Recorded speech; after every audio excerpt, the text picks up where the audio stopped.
చంద్రబాబు అధ్యక్షతన తెలుగుదేశం రాష్ట్ర విస్తృత స్థాయి సమావేశం కాసేపట్లో జరగనుంది. సార్వత్రిక ఎన్నికలకు పార్టీ శ్రేణులను సమాయత్తం చేయనున్నారు చంద్రబాబు. రానున్న రోజుల్లో పార్టీ పరంగా నిర్వహించే కార్యక్రమాలు, భారీ బహిరంగ సభలపై ఓ అవగాహన కల్పించనున్నారు. ఆ కార్యాచరణను నేతలకు వివరిస్తారు. మంత్రులతో పాటు పార్టీ ఎమ్మెల్యేలు, ఎమ్మెల్సీలు, ఇన్ఛార్జీలు అంతా ఈ సమావేశానికి హాజరు కానున్నారు. రాష్ట్రంలో పార్టీ బలోపేతానికి చేపట్టాల్సిన చర్యలు, తాజా రాజకీయ పరిస్థితులు, కేంద్ర వ్యవహారాలు తదితర అంశాలపై ఈ సమావేశంలో చర్చ జరగనుంది. తెలంగాణలో మొదలైన ముందస్తు వాతావరణం ఆంధ్రప్రదేశ్పై ఏ మేరకు ప్రభావం చూపుతుంది, అక్కడ ఏ పార్టీతో కలిసి వెళితే టీడీపీకి లాభం, తెలంగాణలో పెట్టుకునే పొత్తు ఏపీపై ప్రభావం చూపుతుందా అనే అంశాలను ఈ సమావేశంలో చర్చించనున్నారు.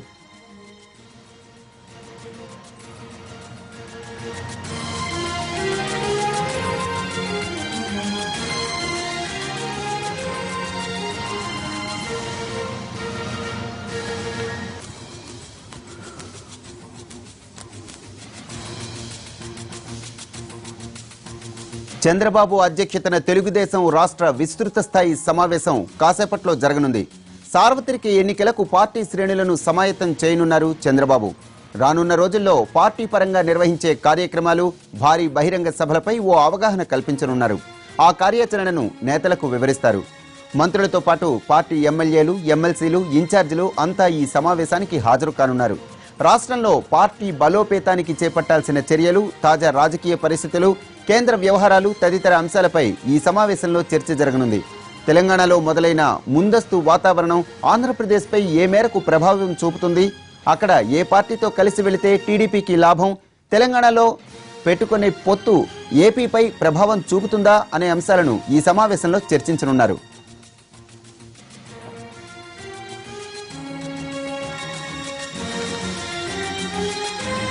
ఏపీలో టీడీపీ విస్తృత స్థాయి సమావేశం జరగబోతోంది. దీనికి సంబంధించిన మరిన్ని డీటెయిల్స్ మా ప్రతినిధి పిఎంఆర్ చంద్రశేఖర్ రెడ్డి తెలుసుకుందాం. పిఎంఆర్, ఈ టీడీపీ విస్తృత స్థాయి సమావేశంలో ముఖ్యంగా ఏ అంశాలపై ఫోకస్ చేసే అవకాశం కనిపిస్తోంది?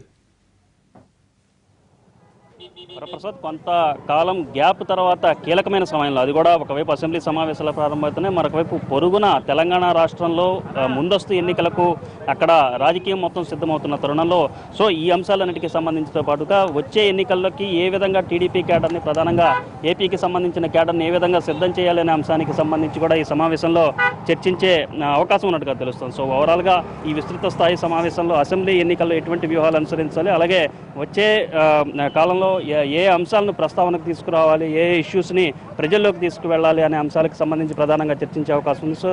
ప్రస్తుతం మనతో పార్టీకి సంబంధించిన సీనియర్ నేత ఎమ్మెల్యే ధూళిపాల నరేంద్ర ఉన్నారు. ఆయన అడిగి మరిన్ని వివరాలు తెలుస్తుంది. సార్ చెప్పండి, ఈ విస్తృత స్థాయి సమావేశంలో ఏ అంశాలు చర్చించబోతున్నారు? కీలకమైన తరుణంలో ఈ సమావేశం పెట్టారు. ముఖ్యంగా ఏంటంటే ఇప్పుడు పార్టీ పరమైన కార్యక్రమాలు కూడా గ్రామ దర్శిని కావచ్చు, గ్రామ వికాసం కార్యక్రమాలు పార్టీ పరంగా తీసుకోవడం జరిగింది. పార్టీ కార్యక్రమాల అమలు తీరు కావచ్చు, అదేవిధంగా ప్రభుత్వం పెద్ద ఎత్తున వివిధ సంక్షేమ అభివృద్ధి కార్యక్రమాలు తీసుకుంటూ ఉంది. కాబట్టి రాబోయే ఎన్నికలను దృష్టిలో పెట్టుకొని ఈ మధ్యకాలంలో పూర్తి చేయాల్సిన పనులు కానీ, లేదా ప్రభుత్వ పథకాల అమల్లో ఏదైనా లోటుపాట్లు ఉన్నా వాటిని ఒకసారి సమీక్షించుకొని వాటిని మరింత సమర్థవంతంగా ప్రజల్లోకి తీసుకువెళ్లే విధంగా కార్యక్రమాలు తీసుకునే ప్రక్రియలోనే ఈ సమావేశంలో విస్తృతంగా చర్చించే అవకాశం. ప్రధానంగా చూసుకుంటా ఉంటే ఇటీవల కాలంలో పొత్తులకు సంబంధించిన చర్చ విపరీతంగా జరుగుతుంది. ప్రధానంగా తెలంగాణ ప్రాంతంలో ముందస్తు ఎన్నికలు వస్తున్న నేపథ్యంలో కాంగ్రెస్ పార్టీతో వెళ్తే ఆ ప్రభావం ఏపీ మీద ఏ విధంగా ఉంటుందన్న తరహా కూడా డిస్కషన్ అనేది జరుగుతుంది. దానికి సంబంధించిన ఒక క్లారిటీ లాంటిది ఈ సమావేశంలో వచ్చే అవకాశం ఏదన్నా ఉందా? నేను అనుకోవడం ఇప్పటికిప్పుడు పొత్తుల గురించో వాటి గురించో ఈ సమావేశంలో చర్చిస్తారనే ఆలోచన ఉంటుందని చెప్పి నేనైతే అనుకోవట్లేదు. ఎందుకంటే పొత్తులు అనేవి ఎన్నికల సందర్భాన్ని బట్టి, అక్కడుండే అవసరాలు, స్థితిగతులను బట్టి పొత్తులు అనే వాటి మీద చర్చలు జరుగుతాయి. కానీ ఈనాటి సమావేశంలో వాటి మీద చర్చలు జరుగుతాయని అయితే నేను అనుకోవట్లేదు. కాకపోతే ఏంటంటే పార్టీ కార్యక్రమాలను మరింత సమర్థవంతంగా ముందుకు తీసుకెళ్లే ప్రక్రియలో పార్టీని ఏ విధంగా బలోపేతం చేయాలి, అలాగే ప్రభుత్వాన్ని కూడా సమాంతరంగా ఏ విధంగా ముందుకు తీసుకెళ్లాలనే ప్రక్రియలోనే విస్తృతంగా చర్చలు జరిగే అవకాశం ఉంది. అలాగే రేపటి నుంచి అసెంబ్లీ సమావేశాలు ప్రారంభం కాబోతున్నాయి. ప్రధాన ప్రతిపక్షం వైసీపీ సభలో లేకున్నప్పటికీ పూర్తి స్థాయి ప్రతిపక్ష పాత్రను పోషించడానికి గతంలో మీ మిత్రపక్షంగా వ్యవహరించిన బీజేపీ సిద్ధపడుతున్న పరిస్థితి కనిపిస్తుంది. అమరావతి బాండ్లు కావచ్చు, యూసీలు కావచ్చు, పీడీ అకౌంట్లు కావచ్చు, ఈ అంశాలన్నిటికీ సంబంధించి ఇప్పటికే టీడీపీని, అధికార పార్టీని, ప్రభుత్వాన్ని ఇరుకుని పెట్టే దిశగా అనేక విమర్శలు చేసింది. దీన్ని ఏ విధంగా రేపటి సభలో కావచ్చు, ఇతరత్ర అంశాలను ఏ విధంగా అసెంబ్లీ సమావేశాల్లో ప్రస్తావించే అవకాశం ఉంది? ముఖ్యంగా ఏంటంటే గతంలో కూడా మనం చూసాం శాసనసభ వేదిక అనేది శాసనసభ్యులకు సంబంధించిన వేదిక. అధికారమా ప్రతిపక్షమా, అధికార పార్టీ వారా ప్రతిపక్ష పార్టీ వారా అనేది సంబంధం ఉండదు. ఏ శాసనసభ్యుడైనా సరే ఏ ప్రజా సమస్య మీదైనా మాట్లాడే అవకాశం ఉంది. గతంలో కూడా మనం చూసాం అధికార పార్టీకి సంబంధించిన శాసనసభ్యులే కొన్ని ప్రజా సమస్యలు అనేవి వచ్చినప్పుడు దానికి సంబంధించిన మంత్రులను కూడా గట్టిగా అడిగిన నేపథ్యాన్ని మనం చూడటం జరిగింది. కాబట్టి ఇవన్నీ కూడా శాసనసభ్యుల వేదిక కాబట్టి ఎట్టి పరిస్థితుల్లో ప్రజా సమస్యలు ఏవైనా వాటి ప్రభుత్వ పథకాల అమల్లో ఉన్న వైఫల్యాలు ఏమన్నా ఉంటే వాటిని శాసనసభ వేదికగా ఎత్తి చూపే దానిలో ఏ పార్టీ వారికైనా అవకాశం ఉంటుంది. కాబట్టి ఆ పాత్ర గతంలో మా పార్టీకి సంబంధించిన శాసనసభ్యులే ప్రతిపక్ష పార్టీ పాత్ర నిర్వర్తించారు. అదేవిధంగా అదే పాత్రని ఇవాళ నిర్వర్తించడం జరిగింది. అంటే అమరావతి బాండ్ల గురించి పెద్ద ఎత్తున ఇటీవల ప్రతి విమర్శలు జరుగుతున్న పరిస్థితి. దీని మీద ఏ విధంగా సమావేశాలకు ప్రిపేర్ అవుతున్నారు, ఏం చెప్పబోతున్నారు? ముఖ్యంగా ఏంటంటే అమరావతి బాండ్ల గురించి కూడా విస్పష్టంగా ప్రభుత్వం తరఫున చెప్పడం జరిగింది. దీనిలో ఎటువంటి ఇది లేదు. ఎందుకంటే సెబీ మార్గదర్శకాలకు అనుగుణంగా నడిచే వ్యవస్థలు కాబట్టి దీనిలో వ్యక్తుల ప్రమేయం కావచ్చు లేదా ఇతరత్ర ప్రమేయాలు అనేవి ఉండవు. కాబట్టి ఇది ఓపెన్గా జరిగే ప్రక్రియ. అది ఏ కమర్షియల్ ఏ బాండ్స్ ఎవరిని రిలీజ్ చేసినా కూడా దానికి మార్గదర్శకత్వాలు ఉంటాయి. ఆ మార్గదర్శకాలకు అనుగుణంగా ప్రతి ఒక్కరూ అనుసరించాల్సిందే, భిన్నంగా అనుసరించే అవకాశం లేదు. కాబట్టి ఏదైనా భిన్నంగా ఉన్నప్పుడు ఎవరైనా ఏ వేదిక మీదైనా సెబీ కానివ్వండి, ఇటువంటి ఏజెన్సీస్ ఉన్నాయి, విచారణ చేయొచ్చు, ఇవన్నీ ఉన్నాయి. కాబట్టి ఇవి కేవలం ఈనాడున్న పరిస్థితుల దృష్టిలో పెట్టుకొని రాజకీయ ప్రేరేపితమైన ఆరోపణ తప్పితే ఇంకొకటి కాదు. అలాగే చెప్పండి, కేంద్రం వ్యవహరిస్తున్న తీరు అంశానికి సంబంధించి ఈ సమావేశంలో ఎటువంటి నిర్ణయాలు తీసుకోబోతున్నారు? ఇప్పటికే మీరు పెద్ద ఎత్తున పోరాటాలు చేస్తున్నారు. అంటే ఇప్పుడు కేంద్రం ఏమీ చేయలేదు, ఏమీ చేయబోదని కూడా మనకు అర్థమైపోయింది. మన జరిగిన పార్లమెంట్ సెషన్లో చూస్తే దానికి ఇంకా ప్రజల్లోనే తీసుకుపోయి ప్రజాక్షేత్రంలో తెలుసుకోవాల్సి ఉంటుంది.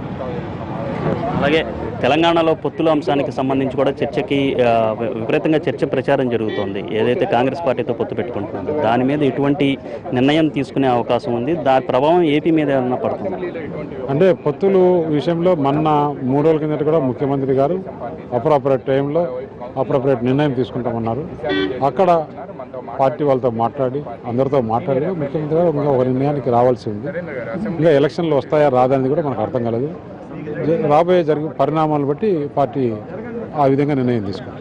Thank you. సో మొత్తం మీద ఈ రకమైన అభిప్రాయం అయితే తెలుగుదేశం పార్టీ వర్గాల వ్యక్తమవుతుంది. సో మనకు అందుతున్న సమాచారం మేరకు ఈ అంశాలన్నింటితో పాటు ఏదైతే గ్రామదర్శిని అలాగే గ్రామ వికాసం ఈ కార్యక్రమాలతో పాటుగా పార్టీని ఏ విధంగా బలోపేతం చేయాలనే అంశానికి సంబంధించి వ్యవహారం మీద పూర్తి స్థాయిలో చర్చ జరగడంతో పాటుగా సో పొలిట్ బ్యూరో పొత్తుల అంశానికి సంబంధించి నిర్ణయం తీసుకుంటుందన్న అభిప్రాయం నేతలు వ్యక్తం చేస్తున్నప్పటికీ మనకు అందుతున్న సమాచారం మేరకు అయితే ఖచ్చితంగా పొత్తుల అంశానికి సంబంధించి కొంత ఫీడ్బ్యాక్ అయితే నేతల నుంచి తీసుకునే అవకాశం ఉన్నట్లుగా మనకు ఆఫ్ ద రికార్డుగా అందుతున్న సమాచారం మేరకు తెలుస్తోంది. సో ఈ నేపథ్యంలో దీంతో పాటుగా పొత్తుల అంశానికి సంబంధించి గతంలో 2 మంత్రులు అయ్యన్న పాత్రుడు అలాగే కేఈ కృష్ణమూర్తి వీళ్ళిద్దరూ కూడా కొంత వ్యాఖ్యలు చేసిన నేపథ్యంలో కొంత వివాదంగా మారింది. సో ఈ క్రమంలో ఈ తరహా వ్యాఖ్యలు చేయటం పార్టీని ఇబ్బంది పెట్టే దిశగా ఎటువంటి వ్యాఖ్యలు చేయొద్దన్న ఒక సంకేతాలను కావచ్చు, ఒక ఆదేశాలను కావచ్చు ఈ సమావేశం వేదికగా చంద్రబాబు నాయుడు ఇచ్చే అవకాశాలు ఉన్నట్లుగా మనకు సమాచారం.